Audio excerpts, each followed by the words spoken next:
exame já? Fiz o terceiro teste, deu negativo já. Agora já tudo ok, 100%, pronto para outro. Eu não consegui fazer o teste, Não consegui. mas não, meu laudo do meu exame estava 50% do pulmão já baqueado. Fez tomo? Oi? Fez tomografia? Fiz. Ah, né? Mas tá Tava melhor? 50%. Não, tô 100% já. Ah, que bom, que bom. Se eu não continuo o tratamento com azitromicina, eu acho que não tava mais aqui não, professor. Tava 50% do pulmão já, professor. Ainda bem que continuou. Eu só tive muita dor de cabeça mesmo, tive febre e muita dor no corpo, meu cansaço e a perda de paladar e olfato. Pô, eu tive tudo isso daí, mas eu tive 7 dias de febre. É, não, eu tive acho que 2 dias só de febre. Não, meu foram 7 dias de febre, de manhã, de tarde, de noite, 39,4, 39,5. É pesado, gente. Já, requer um médico já. Mas ficou internado? Não, graças a Deus eu não fiquei internado, mas eu fiquei um dia Só, na UPA. ficou só monitorando, né? Uma parte do tempo. Uhum. É, tá Foi certo. acho que foi o sétimo dia. E foi o sétimo dia que eu fiquei baqueado mesmo. Eu não respirava direito, meu pulmão doía muito. Sim, o negócio só fez piorar. De É, semana pra... Que bom. graças a Deus eu ainda consegui, fiz o exame. Mas eu consegui o exame só particular mesmo, pagando. Mas qual foi que tu fez? Sorológico ou PCR? Não, o PCR, esse PCR, essas coisas não, só fiz o exame mesmo no meu pulmão. Ah, só de imagem mesmo, só toma. Isso. Aí, Hum. como no laudo disseram que tava 50% do pulmão já tomado pela infecção, aí logo no finalzinho eles disseram lá, primeira hipótese Covid-19. É, você tá com a clínica sugestiva aí pega um exame de imagem que aí dá para fechar. Para quem nunca teve nada disso, É, exatamente. E nunca tive nada. o que tá muito marcante também é a perda de paladar e olfato. Sei Eu tava lá, também. se o cara Eu perdeu tava o também. paladar, perdeu o olfato, é difícil, é Covid, com certeza. E a prova, como é que foi? A tua foi a única que eu tirei 8, olha. O resto foi tudo 10, graças a Deus. Ah, mas notão, só notão, que bom. Ia florescer, florescer sempre. Quem é florescer sempre? Não sei quem é. Tu Milene, sabe? professor, boa noite. Boa noite. E a prova? Ei, ei, Tava um pouco difícil, olha. Tava assim. Ah, é tudo da revisão, com outras palavras que complicou tudo. Eu achei, né? Não sei os não, demais. isso aí eu concordo também. Complicou um pouquinho. Parece que eu tava no meio de um baralho, sabe? É estilo, Desse jeito. é estilo ENAD. Vocês estão em outro patamar agora. Vocês estão na graduação, estão na prova estilo ENAD. Nossa, Textão. É. Vamos lá. Vocês estão aí com o artigo, com o exercício? Não, não peguei. Deixa eu ver aqui o negócio. Tá no e-mail? Ah, tá Quer no dizer, e-mail. tá Tá no e-mail e tá no grupo. tá no grupo? Tá, já tá no grupo. Não, no grupo não tá aqui. Eu vou mandar aqui. Não, no nosso, da matéria, não, mas tá no grupo da turma. Ah, sim, eu vou mandar de qualquer forma aqui. Tem como vocês visualizarem aí, que é importante.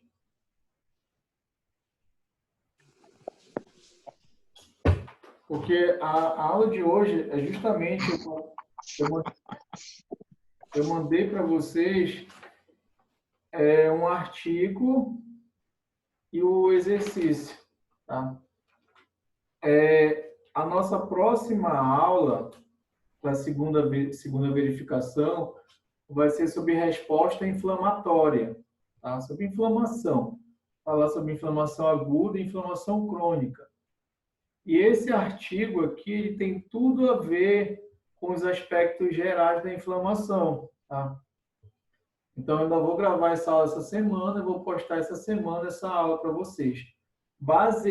Essa aula é baseada nos slides que eu mandei hoje também para o e-mail da turma, que eu acabei de mandar também para esse grupo aí da aula, tá? Das aulas. Tá? Então, o que eu mandei hoje para vocês? Mandei o artigo, o exercício que é baseado nesse artigo e a aula de inflamação, tá? A aula de inflamação, como eu falei, eu ainda vou gravar a explicação de slide por slide, vou postar na plataforma. Hoje, o que a gente vai ver? A gente vai ver hoje justamente esse artigo, tá? A gente vai discutir aqui essas questões desse artigo. Esse artigo, qual é o título dele? Vocês estão escutando? Sim. Beleza. Sim, eu estou escutando. Né? Qualquer coisa, tipo assim, eu diminuo uma tela e vou para outra, mas eu continuo te escutando. Tá ok. Tá ok. Então, esse artigo, por que eu sempre passo esse artigo? Porque ele aborda os aspectos gerais da inflamação, tá? Então, dá para a gente discutir inflamação em cima dele, tá? Qual é o título dele? Inflamação em doenças neurodegenerativas.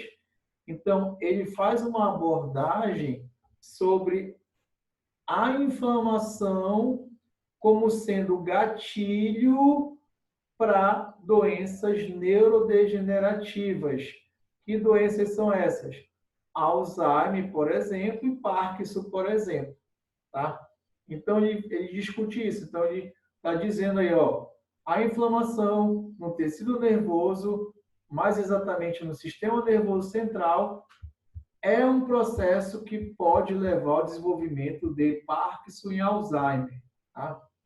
Esse artigo, em termos de tempo, ele é antigo, ele é um pouco antigo, ele é de 2007. Tá? 2007. Só que eu gosto de passar ele porque ele é um artigo de revisão e ele discute bem a informação em si. Tá? Então, na primeira parte desse artigo, logo na primeira folha, é a parte de introdução. Alguém está com o fone ligado. Tem alguém que desligar o fone aí, porque está muito barulho. O fone aí, porque senão vai ficar captando o áudio do ambiente. Beleza. Valeu. Então, ó, a primeira parte desse artigo, ele mostra justamente a parte de introdução, que é essa parte de introdução que é bacana justamente porque ela aborda os aspectos gerais da inflamação.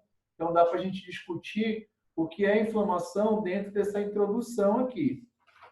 Depois ele vai para um outro tópico, aí tem um tópico objetivo, que ele fala qual é o objetivo desse artigo, aí ele fala sobre o método que ele utilizou, que foi pesquisa bibliográfica, já que é um artigo de revisão, então ele fez uma pesquisa bibliográfica para se embasar para escrever esse artigo. E depois ele começa com pesquisa na literatura. Nesse tópico pesquisa na literatura, que ele vai desenrolar a associação da inflamação com doenças degenerativas, neurodegenerativas. É nesse tópico que ele vai fazer a associação da inflamação no sistema nervoso central. Ele vai mostrar, vai discutir como é que a inflamação se comporta no sistema nervoso central. Tá? Então, baseado nesse artigo, ele é curto, ele é fácil entendimento, relativamente fácil entendimento dele. Baseado nesse artigo, eu elaborei 8 questões. Então, vamos ver essas questões baseadas, vamos resolver, vamos discutir essas questões baseadas no artigo. Neste exercício que tu mandou agora, né, Irã? Foi, exatamente, exatamente. Beleza. Então, vocês podem até baixar aí no celular e ficar olhando. Então, vamos lá. O que diz a primeira questão? A primeira questão fala o seguinte: segundo o artigo, quais são as causas que podem desencadear um dano celular? Então, o artigo ele fala alguns estímulos nocivos que causam dano celular, tá? O qual estimula uma resposta do sistema imune, caracterizando um processo inflamatório. Então, o que ele está dizendo aí? Que nós temos estímulos nocivos que causam dano celular. Que estímulos são esses? Isso que ele quer saber. E esse dano celular, consequentemente, vai estimular uma resposta do sistema imune. Essa resposta é através de inflamação. Tá?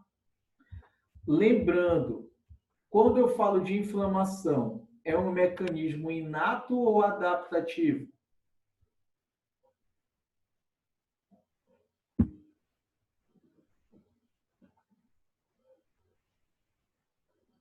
Inflamação é um mecanismo inato ou adaptativo?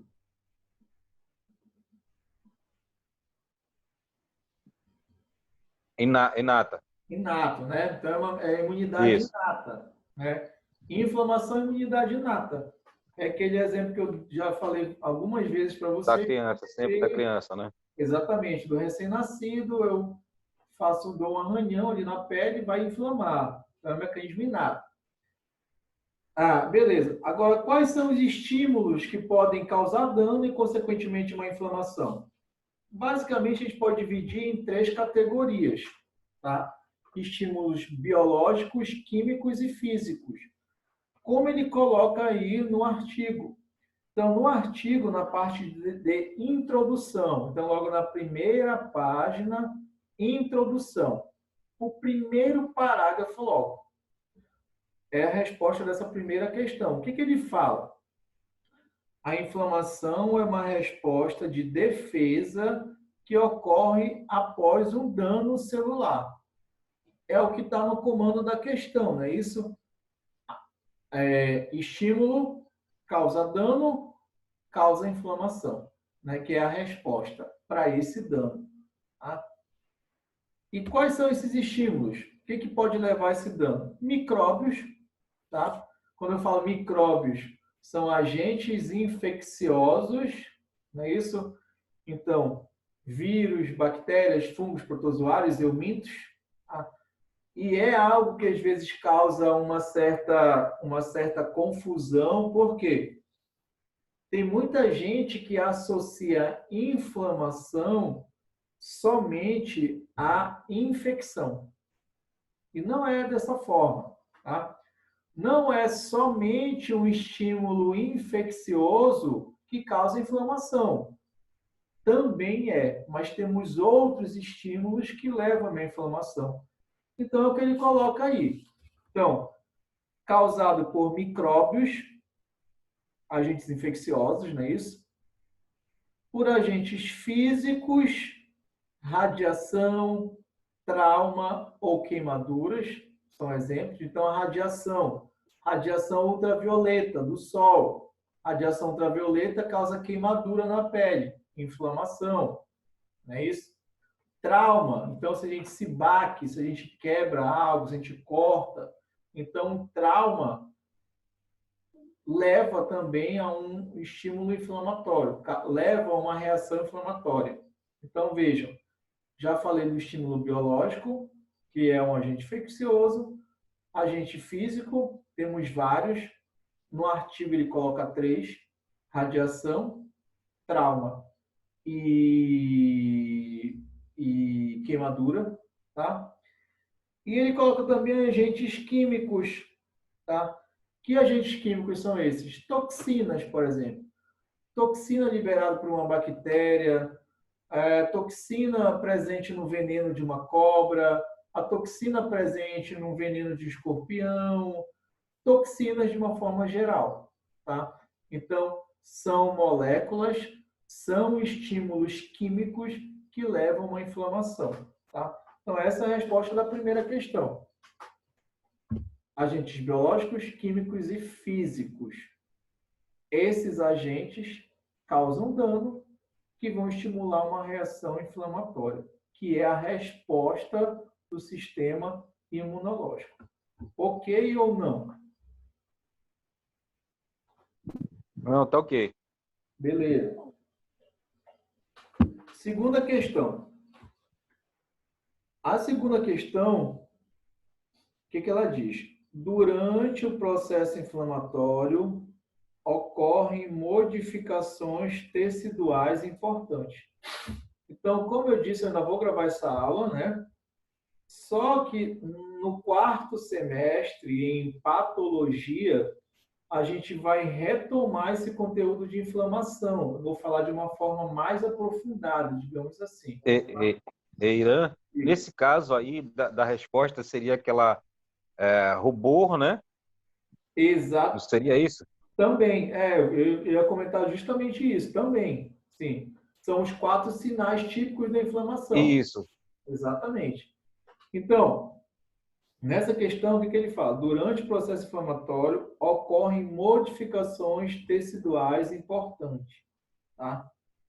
Cite os eventos que caracterizam o processo inflamatório agudo. Tá? Quais são os eventos? Qual é o processo? Quais são as fases? Quais são as modificações? O que ocorre no tecido que está inflamando, que está inflamado? Tá? A resposta também está nesse primeiro parágrafo da introdução. Tá? Mas vocês vão ver na videoaula que, quando eu penso em inflamação, eu tenho que lembrar de alterações vasculares. Tá? Um tecido que está inflamado, isso a gente vê bem em inflamações agudas na pele. Um tecido que está inflamado, ele vai apresentar alterações nos vasos lá no local da inflamação. Tá? Que alterações são essas? São 2. E isso é importante saber. Quais são as alterações vasculares no local da inflamação aguda? Estou falando de forma local, tá? Primeira, vasodilatação. Então, os vasos dilatam, tá? Outra alteração, que é a segunda, aumento da permeabilidade vascular. Então, os vasos no local da inflamação aguda, eles vão dilatar, tá? O calibre, tá? Vai ficar maior, e eles vão ficar mais permeáveis, a saída. Então, aumento da permeabilidade vascular. Quando eu falo em aumento da permeabilidade vascular, ele vai ficar, como eu falei, permeável à saída. Saída do quê? Durante a inflamação, vai sair do vaso sanguíneo plasma e células. Esse plasma vai sair do vaso e vai acumular no tecido. Da mesma forma, essas células vão sair do vaso e vão infiltrar o tecido. A gente chama de infiltrado leucocitário. As células que vão sair são os nossos leucócitos, tá? Então, continuando aqui no texto, o que ele diz? As fases, os eventos da inflamação aguda. Quais são? Aumento do fluxo sanguíneo. Por que aumenta o fluxo sanguíneo durante a inflamação? Lá no local da inflamação. Devido à vasodilatação, tá? Então, o vaso dilata. Se ele dilata, chega mais sangue até o local, tá? esse sangue acumula no local da inflamação. Por isso que tecidos inflamados, numa inflamação aguda, eles ficam mais vermelhos, que é o rubor, tá? E eles ficam mais quentes, que é o calor. Então, rubor e calor são dois sinais típicos da inflamação aguda. Por que que ocorre calor? Por que que ocorre rubor? Vasodilatação. Tá? Um exemplo bem clássico disso, pessoal, é o furúnculo, nascida, carnegão. Não interessa a forma aqui que vocês já escutaram falar. Mas vocês já escutaram falar sobre um furúnculo, sobre nascida. É uma inflamação aguda na pele. O que que a gente observa no local? Que fica mais vermelho, fica muito vermelho, tá? Vasodilatação. Chega mais sangue, acumula. E se a gente colocar o dedo lá no local do furúnculo, a gente vai ver que está mais quente do que o resto do corpo. Porque, novamente, tem a ver com a vasodilatação. Dilatou, chega mais sangue, acumula, o tecido fica mais quente. Tá? Então, quando ele fala aí aumento do fluxo sanguíneo, esse aumento do fluxo sanguíneo é ocasionado pela vasodilatação local. Esse aumento do fluxo vai explicar dois sinais da inflamação: calor, rubor. Tá? Continuando, ele fala que, além do aumento do fluxo sanguíneo, ocorre aumento na permeabilidade vascular, que ele coloca aqui com permeabilidade vascular afetada. O que eu quero dizer com aumento da permeabilidade vascular? Os nossos vasos, ó, imagine um vaso como sendo um cano, né? Os nossos vasos têm uma parede, tá? Essa parede, ela é formada por um epitélio. Esse epitélio é chamado de endotélio, tá? Esse epitélio é formado, ó, por células achatadas. São chamadas de células pavimentosas. Essas células, elas estão unidas, tá? Então, imaginem várias células, uma ao lado da outra, formando uma parede. E todas unidas, tá? Só que durante a inflamação, o que que acontece, pessoal? Durante a inflamação, essas células se afastam. Isso é o que a gente chama de aumento da permeabilidade vascular. E por esse buraco, por esse poro, vai sair plasma do vaso e vai acumular no tecido. E também vai sair por esse poro células. Quais são as células? Leucócitos. E vão infiltrar o tecido. Então vejam que o tecido vai ficar cheio de plasma e cheio de células. Enfatizando, quais são as células? Leucócitos. Então, pessoal, o aumento da permeabilidade vascular explica o terceiro sinal da inflamação. Qual é? O edema ou inchaço. Vocês podem ver que o tecido, quando ele inflama, ele incha. Por que ele incha? Porque esse plasma que saiu do vaso e acumulou no tecido vai causar um aumento desse tecido, que é o edema, que é o inchaço. Tá? Então, isso que ele fala aqui com permeabilidade vascular na região afetada. Então, dois processos aí. Aumento do fluxo sanguíneo, permeabilidade vascular afetada. Terceiro processo, exsudação de fluido. Essa palavra exsudação, talvez vocês não tenham escutado falar, mas exsudação é passagem, saída. Lembra que eu falei que essas células vão se afastar, né? Vai formar um poro. Por esse poro é que vai passar, vai sair plasma.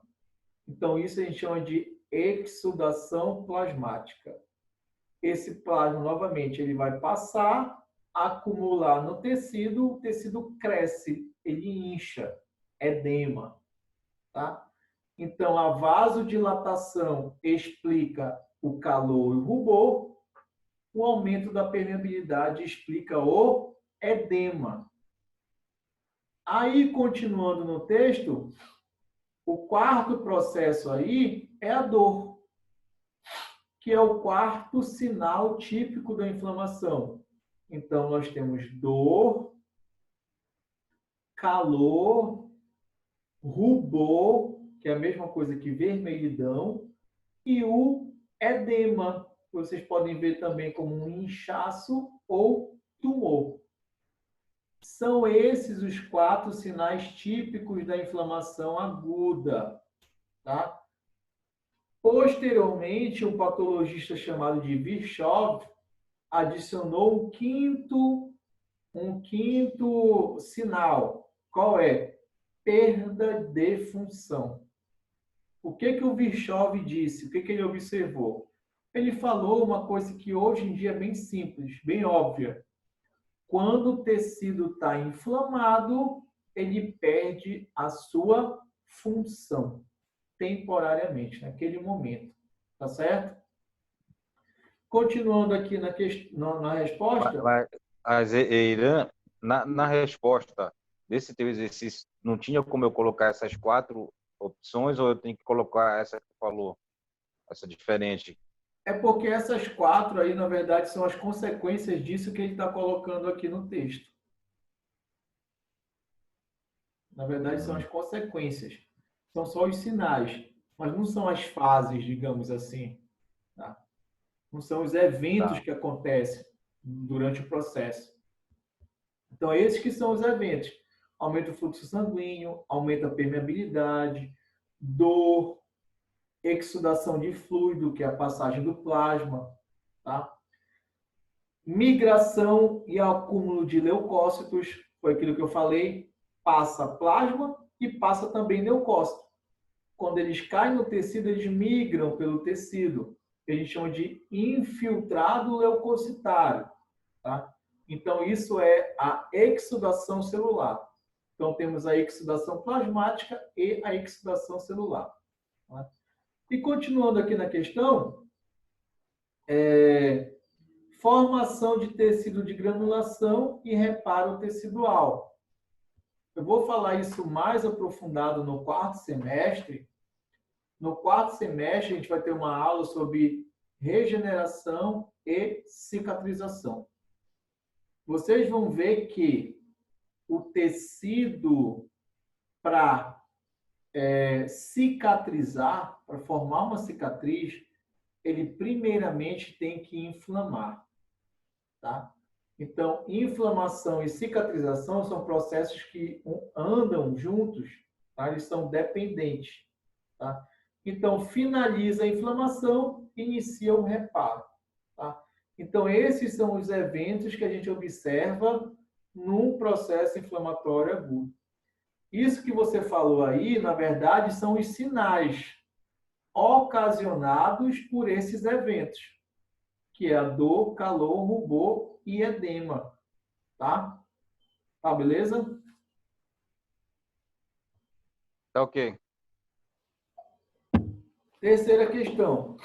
A terceira questão, ele pergunta o que é quimiotaxia, citando as diferentes células que participam de uma resposta inflamatória. Essa resposta aí está no segundo parágrafo, dessa introdução, tá? O que ele mostra aí nesse segundo parágrafo dessa introdução? Ele aborda o que é a quimiotaxia. Lembra que eu falei ainda há pouco que esses leucócitos vão passar pelo vaso, né, pela parede do vaso, e vão infiltrar no tecido. Por que eles vão infiltrar no tecido? Porque eles vão se deslocar até o local onde iniciou a inflamação. Então, novamente, sai do vaso, o leucócito sai do vaso, cai no tecido ele começa a migrar, ele começa a infiltrar e ele se desloca até o local onde iniciou a inflamação. Então, imagine uma infecção bacteriana lá nas amígdalas, uma amidalite. Tá? Então, o que vai acontecer lá numa amidalite? Os leucócitos que estão circulando no sangue, ali próximo da área, eles vão sair dos vasos, vão cair no tecido lá das amígdalas e eles vão migrar até o local onde iniciou a inflamação. Tratando-se de uma amidalite, pode ser, por exemplo, uma infecção bacteriana, né? Então, esses leucócitos vão migrar, vão se deslocar até o local dessa infecção. Chegando lá, esses leucócitos vão agir, fazendo fagocitose, por exemplo, liberando enzimas digestivas. Tá? Então, quem faz essa migração, principalmente neutrófilo e macrófago. Tá? Isso que eu descrevi, na verdade, é a quimiotaxia. O que é quimiotaxia? Químico, taxia significa transporte. Então, a quimiotaxia é um transporte químico. É o deslocamento que o leucócito faz pelo tecido até o sítio inflamatório, que é o local de início da inflamação. Mas a gente pode se perguntar, esse deslocamento, como é que o leucócito vai saber onde é o sítio inflamatório? Como ele vai saber onde iniciou a inflamação? Isso não é aleatório. Esse deslocamento é regido por algumas moléculas. Que moléculas são essas? Quimiocinas. Elas são chamadas de quimiocinas. Então, no sítio inflamatório, no local onde iniciou a inflamação, ocorre uma grande produção e liberação de quimiocinas. Essas quimiocinas vão atrair, vão recrutar esses leucócitos até o sítio inflamatório. Então, isso é quimiotaxia. Tá? Que células que sofrem esse processo de quimiotaxia? Neutrófilos, macrófagos, células dendríticas, NKs. Então, são várias aí as células que agem. Tá? Deu para entender o que é quimiotaxia? Então, quimiotaxia é o transporte químico dos leucócitos até o sítio inflamatório. Esse transporte é estimulado pela presença das moléculas chamadas de quimiocinas, elas que atraem esses leucócitos. Tá certo? Tá ok. Tá ok. Quarta questão. O que diz a quarta questão? A inflamação é uma resposta de defesa benéfica ao organismo? Ele pergunta, a inflamação é benéfica? É para responder essa pergunta citando as funções da inflamação, que ele coloca no artigo. Aí eu te pergunto, a inflamação é benéfica? Sim ou não? O que tu acha? Eu acho que ela é, porque através dela que vem a cura, né? Exatamente, mas aí tem um contraditório nesse processo todo. É o que eu sempre enfatizo. A inflamação é benéfica? É. Até porque ela é um mecanismo da nossa imunidade inata, né? Então, a inflamação ela é benéfica. Só que a inflamação ela é benéfica até um certo ponto, tá? A inflamação tem que iniciar, tá? Ela vai acontecer e ela tem que finalizar. Início, fim. Esse tempo entre o início e o fim, de preferência, não pode ser muito prolongado. É por isso que a gente faz o uso, por exemplo, de anti-inflamatório. O anti-inflamatório é para dar uma bloqueada, uma amenizada nessa inflamação. Por quê? Olha como a inflamação é meio contraditória. Ela é benéfica? É. Só que tu tens que lembrar que enquanto tem inflamação, tem destruição tecidual. Esse é o X da questão. Novamente, enquanto temos inflamação, temos destruição tecidual. Então, imagina, se esse processo inflamatório for curto, o dano, teoricamente, é menor. Agora, imagina se esse processo inflamatório for muito longo. O dano também vai ser o quê? Longo, né? Podendo ser um dano maior, tá? Então, a resposta é: a inflamação é benéfica, sim, mas até um certo ponto, tá? A partir de então, ela começa a causar mais dano do que benefício ao tecido. Deu para sacar? Tipo assim, a mesma coisa como se fosse uma febre, né? A febre é uma resposta imunológica tua A e do fe... teu corpo. Se tu não Sim, tiver essa febre, quer dizer que teu corpo não está reagindo àquilo. exatamente, É a isso? febre é um sinal. Exatamente, a febre é um sinal. Ela está sinalizando. Muita gente encara de uma forma negativa, né? Mas não, ao mesmo tempo que ela sinaliza que tem algo de errado, ela está mostrando que o sistema imunológico está tentando combater esse algo de errado, né? Aí, na questão, ele pede para te responder se é benéfica ou maléfica, baseado nas funções da inflamação. Aí ele cita, quais são as funções da inflamação? Limitar a sobrevivência e proliferação dos patógenos invasores. Sim, a inflamação ela tenta o quê? Limitar, né, a sobrevivência e proliferação de um patógeno. A partir do momento que ela limita, que ela bloqueia a multiplicação, a proliferação, a sobrevivência do patógeno, tu atinge a cura, não é isso? Digamos assim. E a inflamação, ela vai o quê? Reduzindo, tá? A outra função da inflamação também é reparo e recuperação. Foi aquilo que eu falei ainda há pouco. O tecido só cicatriza se antes ele inflamar. Então, inflamação tem a ver com reparo tecidual também. Tá? É outra função da inflamação. Tá? E outra que é conservar, tá, a energia do organismo, que é o que a gente chama de homeostase, que é o equilíbrio orgânico. Tá? Então, a inflamação ela tem essas funções: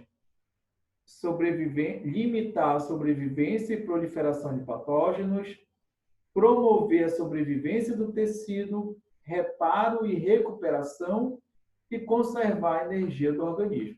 Tá certo? Essa é a resposta da quarta questão.